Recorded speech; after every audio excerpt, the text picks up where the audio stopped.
નમસ્કાર દર્શક મિત્રો, તમે જોઈ રહ્યા છો સાંઈ કૃપા સંચાલિત ઝટપટ ન્યૂઝ અને નવસારી લાઈવ. દિવસભરની ઘટનાઓથી અવગત કરાવતા બુલેટિન ઝટપટમાં જુઓ આજના સમાચાર.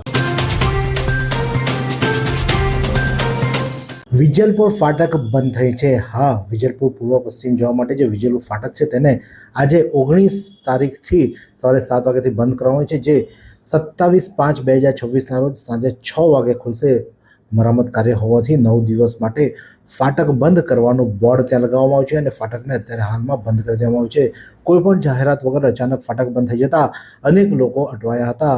ફાટક ખુલશે તેની રાહ જોઈને લોકો ઊભા રહ્યા હતા, પરંતુ ફાટક ન ખુલતા પછી ત્યાં બોર્ડ જોઈ અને લોકોએ પાછા વળવાનો વારો આવ્યો હતો. કબીરપુર ગામમાં જલ તરંગ સોસાયટીમાં આગ લાગવાની ઘટના સામે આવી છે. એક મકાનની અંદર અચાનક આગ ભભૂકી ઉઠતા આજુબાજુના સ્થાનિકોએ ફાયરને જાણ કરી હતી. ફાયરની ટીમ ઘટનાસ્થળે પહોંચી હતી અને જલ તરંગ સોસાયટીમાં સતીશભાઈ મિસ્ત્રીના મકાનમાં જે આગ લાગી હતી તે આગ પર કાબુ મેળવ્યો હતો. જોકે આગ એટલી વિકરાળ હતી કે આગમાં ઘરવખરી બળીને ખાખ થઈ જવા પામી છે, પરંતુ કોઈ પણ જાનહાનિ થવા પામી નથી અને આગ પર કાબુ મેળવી લેવામાં આવ્યો છે. હાલમાં કેટલું નુકસાન થયું છે તેની ગણતરી હાથ ધરવામાં આવી છે. નવસારી જિલ્લાના મહત્વપૂર્ણ માર્ગો પર વિકાસ કામગીરી તેજ બનાવવામાં આવી છે. ખેરગામના પાર્ટી રોડ પર સીસી રોડ અને ખારેલ ટાંકર બોરવાંક ધોળીકુઈ રોડ પર ડામર ઉપર કામગીરી હાલમાં માર્ગ અને મકાન પેટા વિભાગ રાજ્ય સરકાર ચીખલી હસ્તક કામ ચાલુ કરવામાં આવ્યું છે અને જેના કારણે સ્થાનિક નાગરિકો, ખેડૂતો, વેપારીઓ, વિદ્યાર્થીઓ તમામ લોકોને લાભ થશે. Gujarat talent carnival the Navsari karaoke singer ક્લબના ગાયકોએ અનોખી સિદ્ધિ પ્રાપ્ત કરી નવસારીને ગૌરવ અપાવ્યું. બિલ્લીમોરા શાહ ઓડિટોરિયમમાં ગુજરાત ટેલેન્ટ કાર્નિવલનું આયોજન કરવામાં આવ્યું હતું, જેમાં ધ નવસારી કરાઓકે સિંગર ક્લબના ગાયક ભાઈ બહેનોએ ભાગ લીધો હતો. સમગ્ર સ્પર્ધામાં બહેનોના 41 થી 59 વયના વિભાગમાં ડૉક્ટર અનિતા પટેલ નવસારીમાં દ્વિતીય તથા હિના પટેલ જલાલપુર તૃતીય ક્રમે વિજેતા જાહેર થયા હતા. ભાઈઓમાં વિભાગમાં હરીશભાઈ લાડ જલાલપુર દ્વિતીય તથા બિલ્લીમોરાની ઓમકાર કલાવૃંદ તરફથી આ સ્પર્ધાનું આયોજન કરવામાં આવ્યું હતું. નવસારીના ગાયક કલાકારોએ પ્રમાણપત્ર આપી સન્માનિત કરાયા હતા. ગણદેવી તાલુકાના ઈચ્છાપુર ગામે જિલ્લા કલેક્ટર મનીષ ગુરવાનીની અધ્યક્ષતામાં ગ્રામ લોકસંવાદ સભા યોજાઈ. નવસારી જિલ્લા ગણદેવી તાલુકાના ઈચ્છાપુર ગામની જિલ્લા કલેક્ટર મનીષ ગુરવાનીની અધ્યક્ષતામાં સંવાદ સભાનું આયોજન કરવામાં આવ્યું હતું. ગ્રામ લોકસભામાં કલેક્ટર સમક્ષ પોતાની ફરિયાદ, વિસ્તારના પ્રશ્નો, સરકારી યોજનાઓના લાભ, ગામના રસ્તા, પાણી પુરવઠા તથા સ્વચ્છતા સંબંધી મુદ્દાઓ રજૂ કર્યા હતા. ગ્રામજનો દ્વારા રજૂ કરાયેલા તમામ પ્રશ્નો જિલ્લા કલેક્ટર મનીષ ગુરવાનીએ અધ્યક્ષતામાં સાંભળ્યા હતા. કલેક્ટર દ્વારા ગ્રામજનોને સંબોધતા જણાવ્યું હતું કે પ્રજાના પ્રશ્નોના નિરાકરણ માટે સંબંધિત અધિકારીઓનો અહેવાલ રજૂ કરવા સૂચના આપવામાં આવી છે, તેમજ કાયદા અને નિયમો અનુસાર તાત્કાલિક કાર્યવાહી હાથ ધરવા નિર્દેશાનુસાર કરવામાં આવ્યા છે. નવસારીના કુરેલ ખાતે પૂર્ણા નદીના પટમાં ગેરકાયદેસર રેતી ખનન ચાલી રહ્યું છે અને આ અમે નથી કહી રહ્યા, આ તાલુકાના રહેવાસી, ત્યાં ગામના રહેવાસી લોકો દ્વારા કલેક્ટરને આવેદનપત્ર પાઠવવામાં આવ્યું છે. નવસારી તાલુકાના કુરેલ ખાતે પૂર્ણા નદીના પટમાં ચાલતા ગેરકાયદેસર રેતી ખનનને બંધ કરવા માટે કલેક્ટરને રજૂઆત કરવામાં આવી છે. નવસારી તાલુકાના કુરેલ ખાતે સુહેલકુમાર, રાજેન્દ્રસિંહ દોઢિયા અને અન્ય લોકો દ્વારા કુરેલ ખાતેથી પસાર થતી પૂર્ણા નદીના પટમાં સ્થાનિક ખેડૂતોની જમીનને લગોલગ રેતી ખનન થઈ રહ્યું હોવાથી ખેડૂતોને જમીનને પણ ભારે નુકસાન થઈ રહ્યું હોવાની તેઓ દ્વારા રેતી ખનન કરનારા વિરુદ્ધ કાર્યવાહી માટે નવસારી જિલ્લા કલેક્ટરને આવેદનપત્ર પાઠવી લેખિત રજૂઆત કરવામાં આવી છે. આ દ્રશ્ય જોઈ શકો છો કે કઈ રીતે રેતી ખનન કરવામાં આવી રહ્યું છે અને જેના કારણે ખેડૂતો પોતાની જમીન, એટલે કે સોના ઉપજાવતી જમીન નદીમાં ગરકાવ થવાના કારણે ચિંતિત છે, ત્યારે તેઓ દ્વારા આવેદનપત્ર પાઠવવામાં આવ્યું છે. ગણદેવી પાલિકાના પ્રમુખ, ઉપપ્રમુખ સહિત હોદ્દેદારોની વરણી કરવામાં આવી. ગણદેવી પાલિકાની ચૂંટણીના પરિણામ જાહેર થયા લગભગ 1.5 પખવાડિયા બાદ અંતે પાલિકાના નવા મહિલા પ્રમુખ પદે શિક્ષિકા એવા અનિતાબેન ભંડારી, ઉપપ્રમુખ પદે રાજેશભાઈ પટેલ તેમજ કારોબારી સમિતિના અધ્યક્ષ તરીકે પિનાકીન પંડ્યાની વરણી થતાં પાલિકાને નવા મહિલા પ્રમુખ મળ્યા છે.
વાંસદા તાલુકામાં વારાણસી ઉપસર નહેરની સફાઈ હાથ ધરાઈ.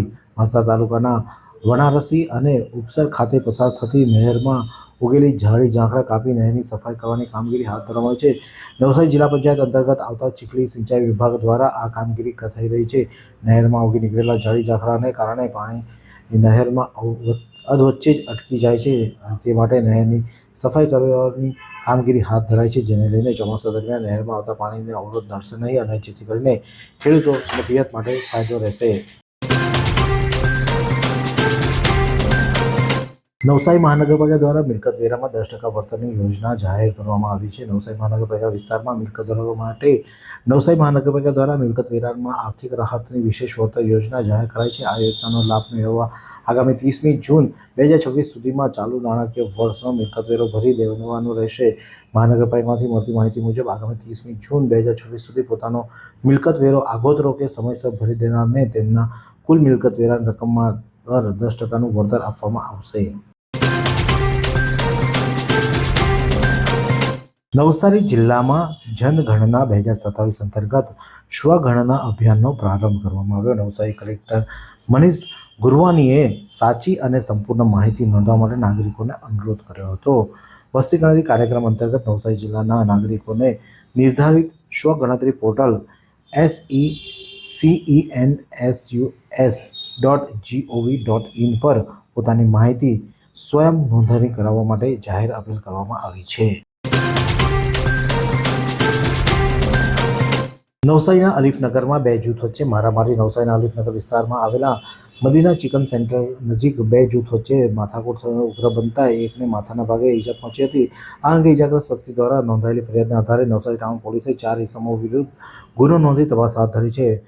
પોલીસમાં નોંધાયેલા ફરિયાદ મુજબ અલીફનગર ખાતે રહેતા હીરાઘસુ ઉમેશભાઈ મોહનભાઈ નાયકા તેમના પરિવાર સાથે ઘરમાં બહાર બેઠા હતા. તે સમયે તેમની બાજુમાં કેટલાક ઇસમો ઝઘડો શરૂ થતાં આ બંને જૂથે ઝઘડતા અગ્રવાલ કોલેજ રોડ તરફ ગયા હતા, જ્યાં અચાનક ઉમેશભાઈના ભાઈ સંદીપભાઈ પત્ની અને પુત્રીને ધક્કો વાગી જતા તેઓ નીચે પટકાયા હતા. ત્યારબાદ સંદીપભાઈ ઝઘડો ન કરવા કહેતા સામેના ટોળા સમીર, સદામ, હમીદ અને રમઝાન નામના ઈસમોએ ઉશ્કેરાઈ જઈ મારામારી કરવા માંડી હતી, જેમાં સમીરે ઉમેશભાઈને ઢીક મૂકીને માર મારવા સાથે સંદીપભાઈના માથાના લાકડાનો ફટકો મારી દીધો હતો. સમીરભાઈ સાથેના અન્ય 3 ઈસમોએ સંદીપને પકડી રાખી તેને માર માર્યો હતો.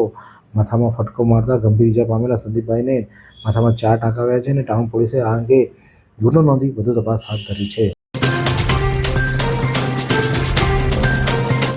વાત કરીએ હવામાનની તો આજે નવસારી જિલ્લાનું મહત્તમ તાપમાન 36.5 અંશ સેલ્સિયસ જ્યારે લઘુત્તમ તાપમાન 26.2 અંશ સેલ્સિયસ રહેતો. હવામાં ભેજનું પ્રમાણ સવારે 86% જ્યારે સાંજે 50% રહેતો. હવાની ગતિ 3.1 કિલોમીટર પ્રતિ કલાક દક્ષિણથી પશ્ચિમ તરફ રહી હતી. નવસારીના દિવંગત ડોક્ટર સત્યેન દેસાઈના સ્મરણાર્થે ગળત ખાતે નિઃશુલ્ક નેત્રયજ્ઞ, સર્વરોગ નિદાન તથા રક્તદાન કેમ્પ યોજાયો. ગણદેવી રોટરી ક્લબના પ્રમુખ શૈલેષભાઈ વસી તથા મંત્રી પારુલબેન નાયક જણાવે છે કે અંબિકા હાઈસ્કૂલ ગળત ખાતે વિનામૂલ્યે નેત્રયજ્ઞ, સર્વરોગ નિદાન કેમ્પ તથા રક્તદાન કેમ્પનું Gandevi rotary club, rotary charitable trust Gandevi, Amritam hospital Gandevi, Navsari rotary hospital, Navsari red cross society તથા ગણતરી વિભાગ, વિવિધ કાર્યકારી સહકારી મંડળી લિમિટેડ, નવસારી અંબિકા ગ્રામ કેળવણી મંડળના સંયુક્ત ઉપક્રમે આ કાર્યક્રમનું આયોજન કરવામાં આવ્યું હતું. ઉપસ્થિત મહાનુભાવોએ દીપ પ્રાગટ્ય કરીને કેમ્પનો ખુલ્લો મૂકવામાં આવ્યો, જેમાં નેત્રયજ્ઞમાં 104 દર્દીઓએ લાભ લીધો હતો, જેમાંથી 15 દર્દીઓને રોટરી હોસ્પિટલ ખાતે વિનામૂલ્યે મોતિયાના ઓપરેશન કરી આપવામાં આવશે, ત્યારે 3 દર્દીઓને વધુ તપાસ માટે રોટરી હોસ્પિટલ ખાતે બોલાવવામાં આવ્યા છે. ત્યારે લઘુદ્રષ્ટિની ખામીવાળા 56ને વિનામૂલ્યે નંબરના ચશ્માઓ પણ નજીકના નંબરના ચશ્મા આપવામાં આવ્યા હતા. 26 વ્યક્તિએ રક્તદાન કર્યું હતું. જનરલ મેડિકલ કેમ્પમાં 50 દર્દીઓએ લાભ લીધો હતો, જેમાં ઓર્થોપેડિકના 10, જનરલના 14, ચામડીના રોગના 13, બાળક રોગના 2 અને દાંત રોગના 11ને સારવાર આપવામાં આવી હતી. એવી કઈ હોસ્પિટલ છે જ્યાં કેન્સર માટે સર્જરીની સેવા હોય, કીમોથેરાપીની સારવાર હોય, રેડિયેશનની સારવાર હોય, પીટી સીટી સ્કેન હોય, કેન્સરની પેથોલોજી હોય, મેમોગ્રાફી હોય, એટલે કે બધું જ. હા, બધી જ સારવાર એક જ હોસ્પિટલમાં હોય. તે છે નવસારી નિરાલી કેન્સર હોસ્પિટલ.